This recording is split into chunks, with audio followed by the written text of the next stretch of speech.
ladies and gentlemen, we go to 8 rounds. This is in the Bantamweight division. The referee is Roger Yanes.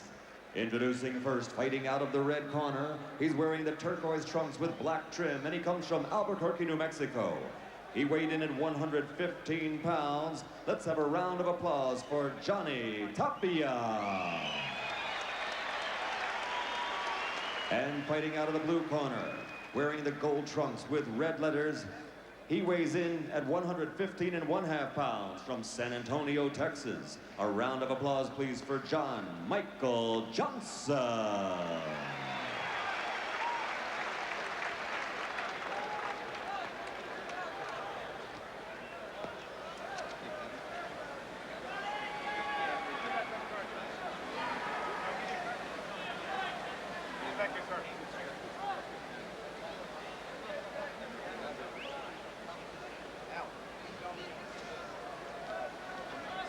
The mandatory count is in effect. Okay, if you get knocked down 3 times in 1 round, the fight's over. Okay, the belt cannot save you. Let's shake hands. Come on, fighting gang.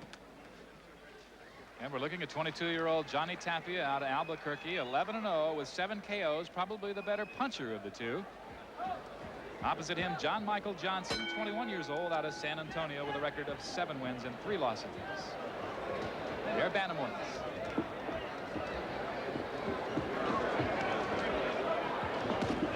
Tapia indicated to us prior to tonight's fight that he would like to get inside. He likes to get inside and bang, and he's already doing it. Particularly effective left hook to the body in that exchange. Both had good amateur careers, though Tapia probably a little bit better. Had a 101-21 record, won 2 National Golden Glove titles, and that's how he did it. And boy, he is already wailing away on the inside against Johnson. Left hooks to the body and using his right hand to try to take him out.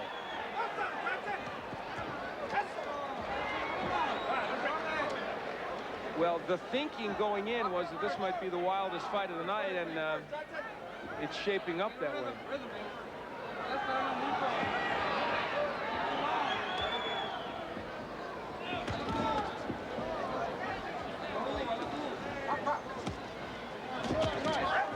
Tapia again trying to work that combination jab with the right hand. That's it, that's it. Johnson trying to box, but this ring, which is pretty small, hindering him in his process.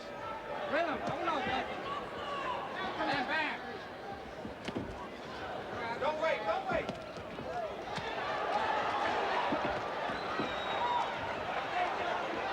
.122 remaining in the first round. A bantamweight bout between Johnny Tapia on the attack in the baby blue trunks against John Michael Johnson of San Antonio in the gold trunks. Tapia is so aggressive here in this first round, landing good hooks to the body and the head and keeping Johnson against the ropes for most of this first round. But it is Johnson scoring here as we close. His best exchange of the night. But we're early. He's taking a lot of Tapia left hooks to the midsection. Tapia is a very good body puncher and has shown us that here in the first round. We're scheduled for 8, and stamina may play a role if these guys keep banging away at this rate. 2 more healthy hooks to the body. Tapia with 7 KOs in his 11 victories. He is unbeaten.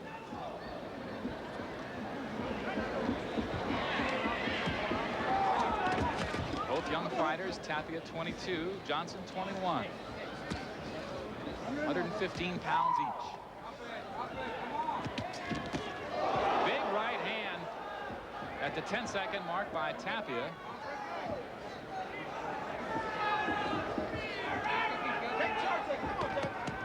don't know what that move was. It was a fake left go right, and he paid for it, Tapia. And Tapia takes one on the chin at the bell. Referee Roger Yanes separates the two. Pretty good first round. Excellent first round. This is a fight crowd in search of a good fight, and they found one, Pete. Over 13,000 of them. They all came in from the state fair. If you bought a ticket to the fair, you could come to the fights, and so they filled this place up. What we got to do? We've got a vocal crowd, and wait till Michael Carbajal gets here. Oh, yeah, you'll hear some cheering. So far, we've got a pretty good bantamweight fight here. We do indeed. No change in that voting. It's kind of like you held a congressional or presidential race 2 weeks later. Would it change? Well, apparently in this case it doesn't. Not a bit.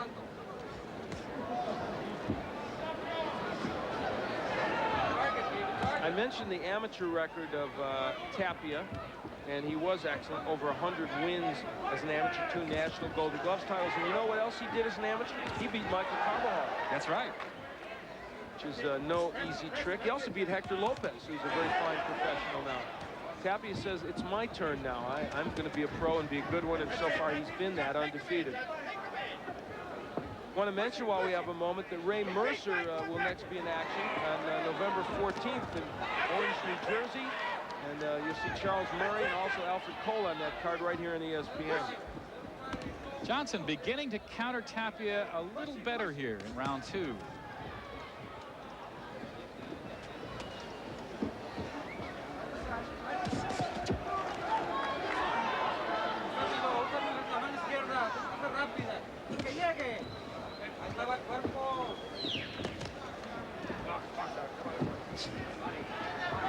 Johnson, in the first round, of course, was trying to box a little bit against Tapia. And that wasn't as effective as he would like then, but he's done it better in this round. However, here's Tapia on the attack again, pushing Johnson against the ropes. And, of course, that is where Johnson doesn't want to be. Both at 115, but it is Tapia who appears to be the stronger fighter. And one indication of that would be that right hand that Johnson landed right at the end of the first round, Pete. That's probably as good a right hand as he can land. Hit Tapia right on the jaw and didn't move it.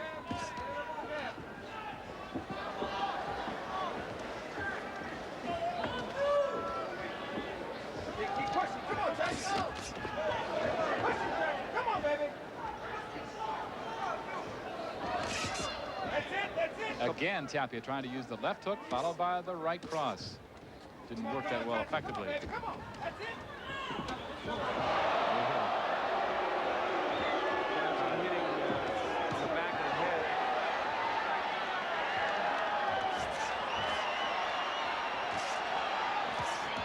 Tapia trying to go downstairs again, where he's met with some success. Met with more success of that in the very early stages.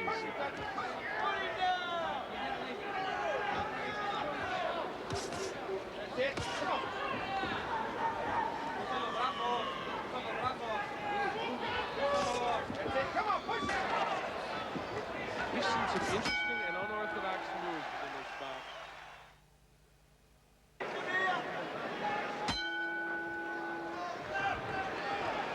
Round 3 here in Phoenix.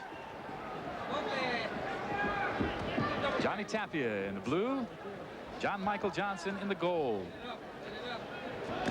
Pretty good action to this point. Johnson. And there are your punch profile numbers. Through 2 rounds, a good exchange, toe-to-toe here, mid-ring. Crowd loves it. And they're showing you why those numbers are the way they are. Both men throwing, both men landing. And this crowd loving every minute of it. Oh, we got a star-studded group here. Not only 13,000 people, but we've got Kennedy McKinney. You see him in the background, the Olympic gold medalist who has had his problems, but will be back in the ring in October. The moguls from the Mirage Hotel, Steve Wynn, who of course owns that hotel as well as the Golden Nugget, and Bob Halloran, who's the head of sports. They're the people that'll be putting on the Roberto Duran Sugar Ray Leonard bout, and they're in attendance here. Taking a look at Ray Mercer and Tommy Morrison. Might have something to do with them later on. I know I could count on you to take care of the social notes. Yes, that's what I'm here for. Let's check your scoring, first of all. Occasionally, I even take care of this. Yes, I have a 28-18 for Johnny Tapia. I gave him both of the first 2 rounds. And in this one, though, Johnson has landed his share of shots.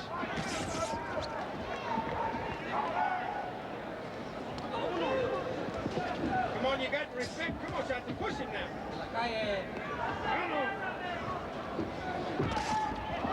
Tapia again, trying to put together that combination. Not as effective with it as early. And he takes the right hand that time by Johnson. Johnson says, come on, I'll take you. Now, strategically, I think that Johnny Tapia does better when he's on the inside. In other words, when he can get past the jab of Johnson and not be at long range where he can hit with those right hands, he's better when he's throwing to the body. And Johnson's doing a good job in this round of keeping Tapia at bay.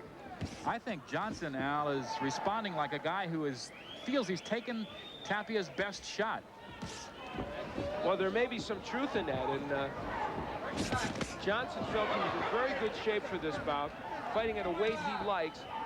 Fought as high as 118 and 119 when he lost to Junior Jones his last outing. He said he was weighed about 4 pounds more than he did now, likes this weight better. So starting to show that this round.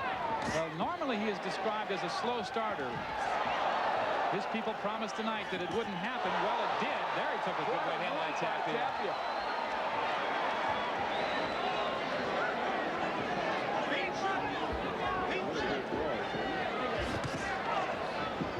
We've seen some interesting and unorthodox moves in this bout. Good fight through 3 rounds. Bantamweights. Take a deep breath. John Michael Johnson. He caught you with a good shot. And Johnny Tapia. Tapia. You didn't do nothing. Hey, you're backing the kid up. Every time he's moving, boom, boom, boom. Let's start banging on him, baby. Bang on him. That's good. Okay, don't let the scalp the door. Coming up. Watch this move by Johnny Tapia. Gives him a head fake. Boom, a right hand right up the gut. Now, you know who used to do that? Lonnie Smith, the former junior welterweight champion, would turn away and then throw that right hand. Yeah. Everything in combination, Bob. Everything in What combination. am I doing wrong? You're doing fine. A little busier, that's all. A little busier, though. And when He's trying to coast. He's trying to coast, don't let him. When he's coasting, don't stay in front of him. Don't stay in front of him. And we're back live, awaiting round 4 here. Good bantamweight bout between Johnny Tapia here, he with a tattoo in his chest, against John Michael Johnson, who has appeared to gain a little in confidence in the last 2 rounds. Excellent 3rd round, especially for John Michael Johnson, with landing some good right hands of his own and boxing well now. Rich Lander, who works out of John Michael Johnson's corner, told us that he thought, and having worked in another fight that Tapia had, he worked across the ring from him for another fighter, and they observed during that fight that what they thought they could do is get him with uppercuts, get him with a left hook. So that's something to keep an eye on here for Gonzalez as we look at the punch profile. Excuse me, Johnson. And Johnson, ironically, there's the left hook by Johnson. Ironically, it's really been the right hands by Johnson so far. So the hooks and the uppercuts may still come, but they didn't earlier. But now John Michael Johnson is getting the hook in. Very prophetic. They heard you talking about it, Pete. Rich Lander, if that name sounds familiar, he's the man who works with Alfred Rangel, who will be seeing against Dave Gomez, I believe, on October 31st up in Las Vegas. And Alfred, the one who suffered that very disappointing loss to Louis Espinosa, and about that I and about 100 people that wrote me letters thought he won, but the judges didn't see it that way. More letters sent to me probably on that match, being upset about that decision, than any other single fight in the 9.5 years. I was going to say that's a mouthful, because you've been here for a while. And we've had some letters. Johnny Tapia has backed off offensively here too since that exchange, and where he took those 2 left hooks. Finally, he shows some offense here. But he took about a 40-second break.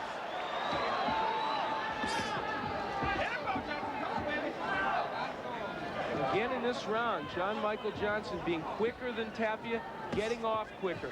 This is a fight with 2 youngsters, 21-year-old Johnson, 22-year-old Tapia, meeting at a time in their career where it's a tough fight for them.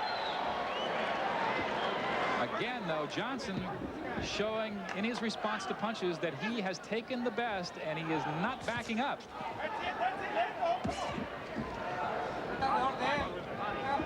And that has made it a much better fight.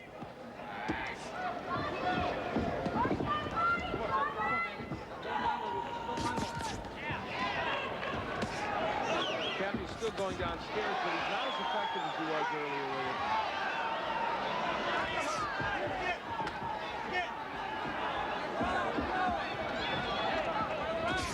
Come on, Justin. Come on now. That's where you win the round. Come on.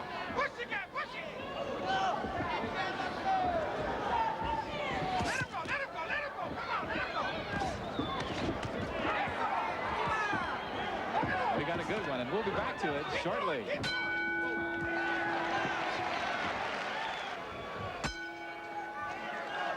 They promised left hooks from John Michael Johnson. Here's one. They said they could hit Tapia with that punch, and they did there. Well, they didn't. John Michael Johnson did. That's for sure. Round 5.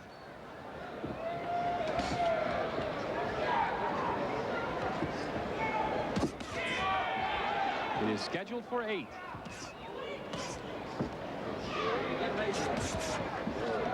Total punches in the last round. And again, showing a trend of Johnson really taking a little bit of control. I had him winning that round also, and I have him winning the last 2. So John Michael Johnson is really starting to establish himself in this bout.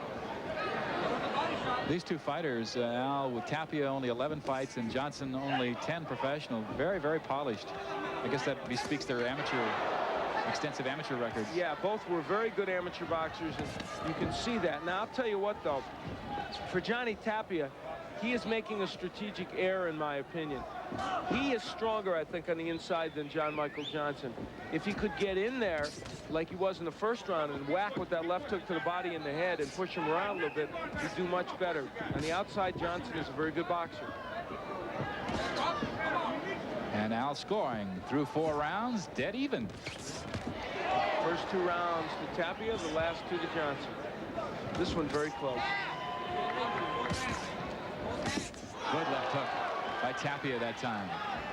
Doesn't seem to faze Johnson, though. And Tapia didn't step in with that. He should be doubling with that left hook to the body and the head. Now, John Michael Johnson has found a home for that right hand here. That's Tapia's right. Tapia didn't have a whole lot of leverage behind that right. Better round for Johnny Tapia, though. Another right.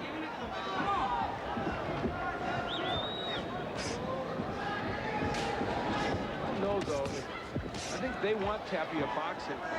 These Johnson people do. Although Tapia's boxing pretty well in this round, they want Johnson to push him backwards, and he's doing that, but he's not landing effectively.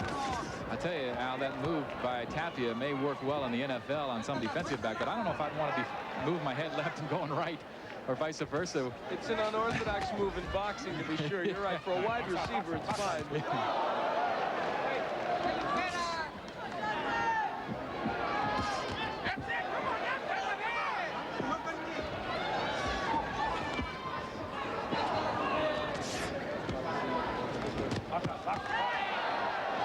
Coming to a close here at the end of round 5. Continues fast pace. Back in Phoenix in a moment.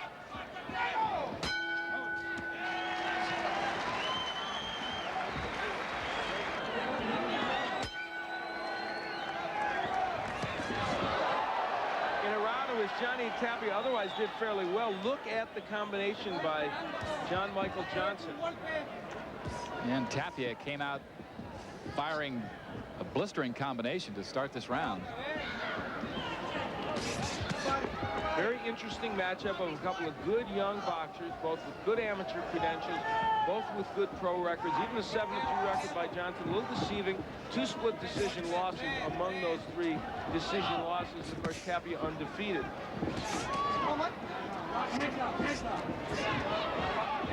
Tapia has gone 8 rounds 3 times. Johnson never has, but I don't think fatigue is going to be a factor just looking at them here.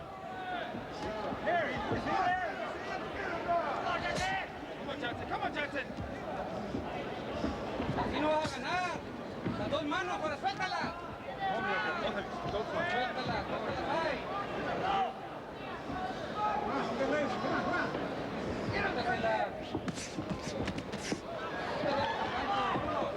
Interesting. This fight started out with Johnson, the mover and the boxer, and Tapia the aggressor. Now it is completely turned around. Right, it has. Now it's Tapia boxing and trying to move, and Johnson going after him, which Johnson's corner has urged him to do. Johnson appearing much more like he wants to decide it with one punch. Now there's the left hook to the bodies of Johnny Tapia that has been so dormant and absent in the last several rounds. Very effective in the first round with that, and then it kind of went away.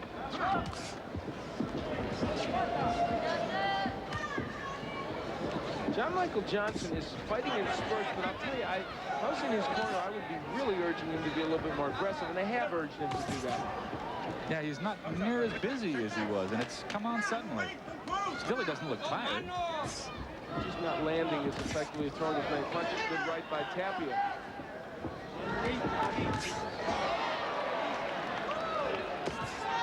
Good combination by Tapia. This fight has so many ebbs and flows. It has. And now it is flowing in the direction of Tapia. Half a minute to go. Again, that time it works. Fake left, go right.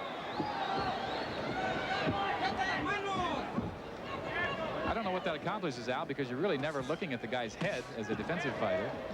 Well, sometimes you can be, though, and it could throw you off.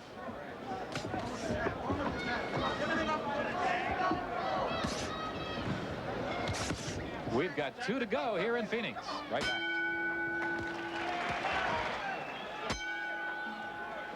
Well, it worked once, it will work again. Looks to the right, throws back. Johnny Tapia with that unorthodox move I mentioned earlier. It was used a lot by Lonnie Smith, the former junior welterweight champion, and Lonnie kind of popularized that.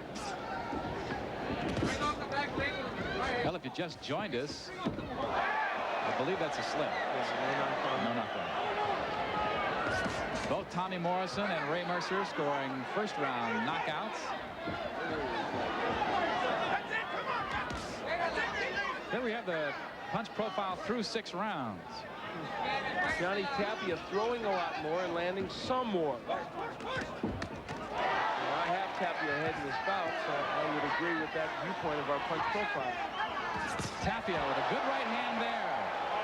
He is really starting to get that right hand in, and you mentioned that Johnson has never gone 8 rounds in his life in 6-1, so he may be feeling the heat.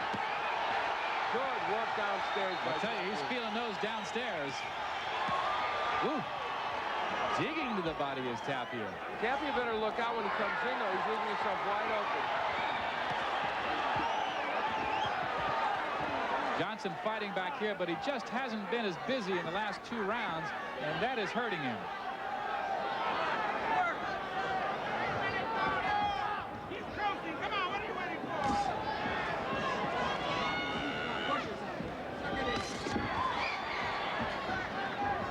This is as long as Johnson has ever been. In fact, he's never been this distance before, obviously. So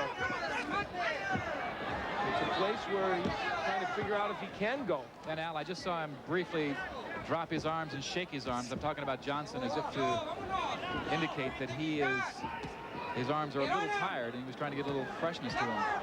And he doesn't have the snap that he once did.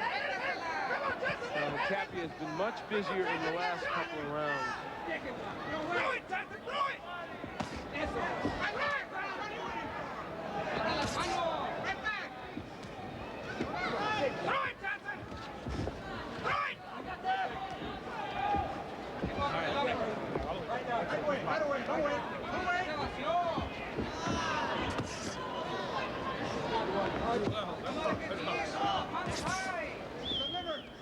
Tapia has retained his hand speed throughout the fight, where Johnson has not. We've got 1 round to go. What has been a good fight. Very interesting matchup of really 2 evenly matched fighters.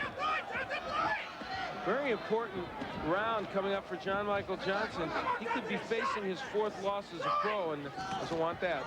Now we are down to 1. Be back.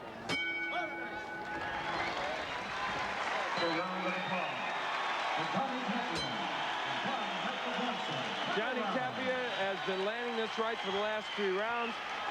A tired John Michael Johnson keeps his hands down and gets nailed. Crowd showing their appreciation at the start of this 8th and final round. Big hand from a big crowd. We mentioned 13,000 here at the State Fair in Phoenix, Arizona. Let's look at the punch profile in the last round. Tapia again landing more.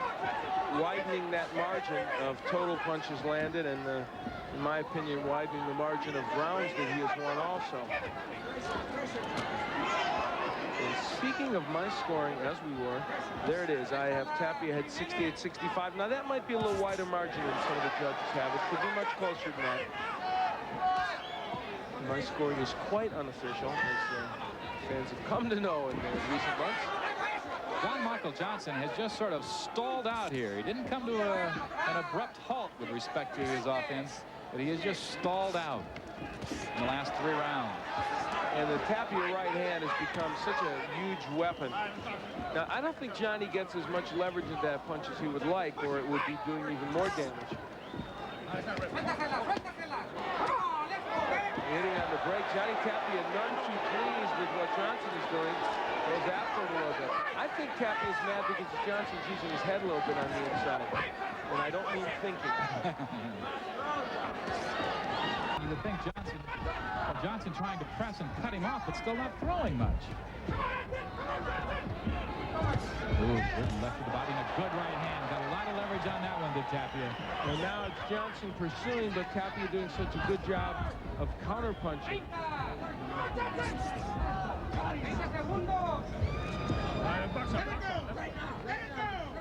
One thing to pursue as a target, another thing to pursue and throw, but they haven't put the left hook, Johnson.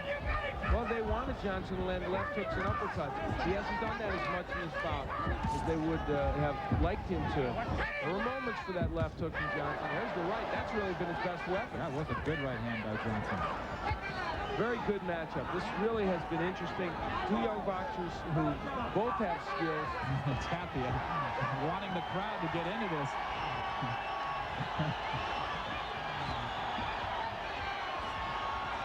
Going to pay attention to Johnson. Tapia boxing Johnson with one hand and trying to get the crowd into it with the other. Still doing it. Still asking for the crowd.